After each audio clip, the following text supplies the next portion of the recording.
අයිබෝවන් life විත් ශ්‍රීටාන්සිල channel එකට ඔබ සාදරයෙන් පිළිගන්නවා. ඇගය යුතු තැන ඇගය යුතුමයි. hats off. හිටපු ජනාධිපතිනිය ගරු චන්ද්‍රිකා බණ්ඩාරනායක කුමාරතුංග මැතිණිය.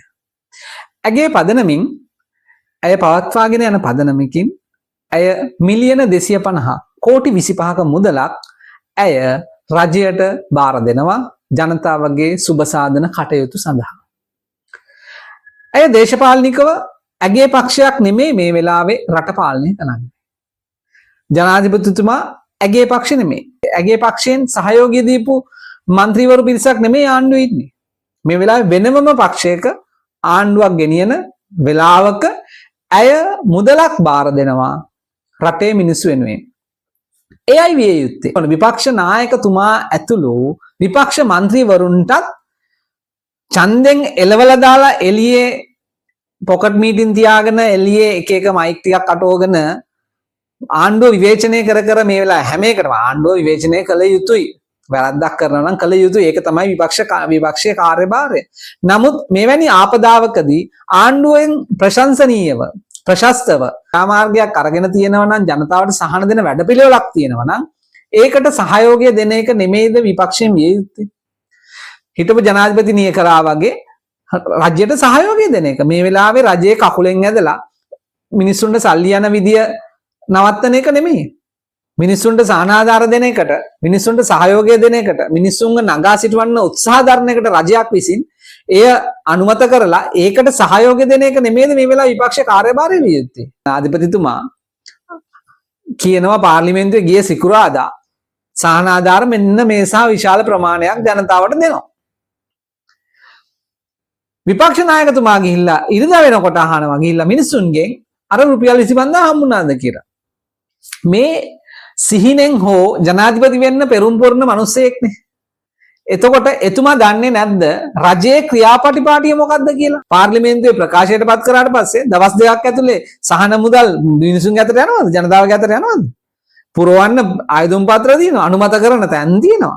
ඒව ටික කරාට පස්සේනේ අවසානයේදී ජනතාවගේ අතට මුදල් ලැබෙන්නේ. ඒතර ඒකවත් මේ විපක්ෂ නායකතුමා දන්නේ නැද්ද? ඒක නෙමෙයි පාඩම.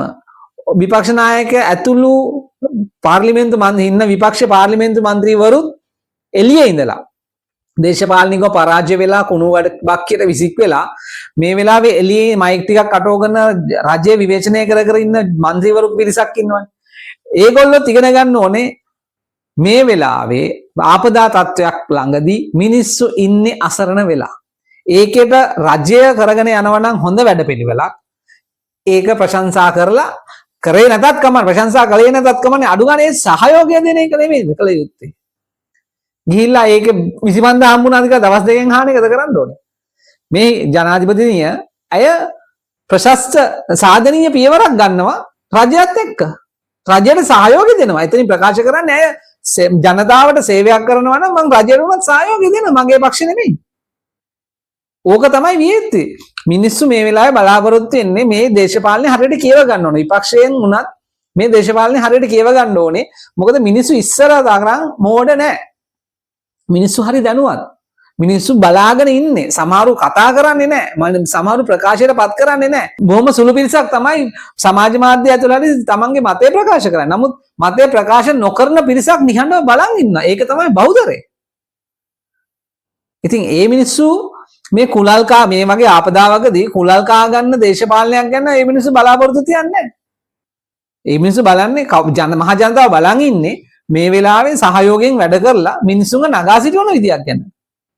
රටේ හැම අස්සක් මුල්ලකින්ම සෙනග ගිහිල්ලා එක එක තැන්වල උදව් වෙනවා. මේ මිනිස්සුන්ව ගොඩ ගන්න, මේ මිනිස්සුන්ගේ ජීවිත චර්යාව නායි නැවත සාමාන්‍ය තත්ත්වයට පත් කරන්න පුළුවන් අයුරින් උදව් වෙන වෙලාවක විපක්ෂ ගිහිල්ලා විපක්ෂ නායකතුමා ගිහිල්ලා මිනිස්සුන්ගෙන් අහනවා අර 25000 හම්බුණාද කියලා. දවසකට පස්සේ.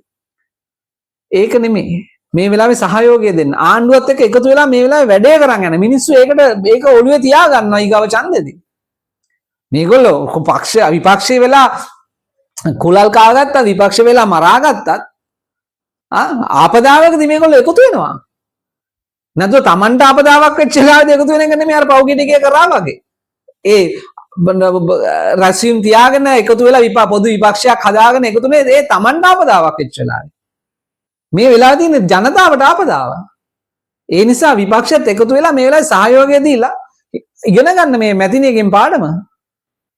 හිටපු ජනාධිපතිනිය. ඇගේ පක්ෂයක් නෙමෙයි රට කරන් යන්නේ. ඇය සහයෝගය දෙන පක්ෂයකුත් නෙමෙයි රට කරන් යන්නේ. නමුත් ජනතාව වෙනුවෙන් ඇය සියල්ල අමතක කරලා ජනතාව වෙනුවෙන් රජයට වෙන කොහෙටවත් නෙමෙයි රජයට තමන්ගේ මුදල් ඒ පදනමේ මුදල පරිත්‍යාග කරනවා. ඇය විශ්වාස කරනවා ගරු අණ්ඩ කුමාර දිසානායක ජනාධිපතිතුමා ඇතුළු ආණ්ඩුව දූෂිත නැහැ කියලා. අදූෂිතයි කියලා. ඒ මේ ආණ්ඩුවට හොඳ පිටු වහලක් වෙනවා ඉස්සරහට වැඩ කරන් යන්න. ලෝකේ මේ දිහා බලන් ඉන්නවා. ජනතාව මේ දිහා බලන් ඉන්නවා.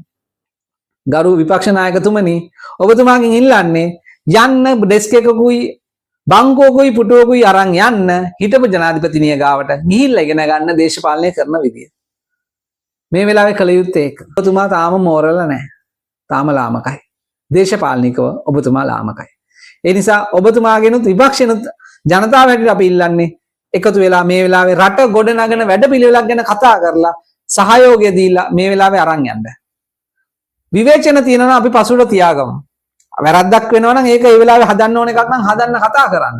නමුත් කරන් යන වැඩපිළිවෙල පෙන්වන්න මිනිස්සුන්ට අඟවන්න ලෑස්ති වෙන්න එපා මේක හරියන එකක් නෙමෙයි කියලා. රටේ මිනිස්සුත් ලෝකේ මිනිස්සුත් එකතු වෙලා මේ කරන සහයෝගයෙන්ම ඔබතුමන්ලට පේනවා මේ වෙලාවේ රජය කොතනද තියෙන්නේ කියලා. මේ වෙලාවේ ආණ්ඩුව පීක් වෙලා ඉන්නේ. ඒතර ඔබතුමන්ලට තියෙන්නේ ඒකත් එක්ක යන එක. පටු පරමාර්ථයක් නිසා නෙමෙයි මිනිස්සුන්ට සේවයක් නිසා. මේ ආපදාවට ලක් වෙච්ච ජනතාවට හිස ඔසවන්න තමන්ගේ වැඩ කටයුතු සාමාන්‍ය පරිදි කරගෙන යන්න ඔවුන්ව නගා සිටවන්න වැඩපිළිවෙලක් හදලා ඒක සාකච්ඡා කරන්න. ආණ්ඩුව විවේචනය කර කර රටවට යන එක නෙමෙයි කළ යුත්තේ. සහයෝගය දෙන්න. හොයලා බලන්න මේක වෙනවද කියලා ඊට කාලේ දීලා ඉවර වෙලා. නැතු ලකුණු දාගන්න ගිහිල්ලා ලකුණු කපා ගන්න එපා. ගරු විපක්ෂ නායකතුමා. බොහොම ස්තුතියි. ඔබට ජය.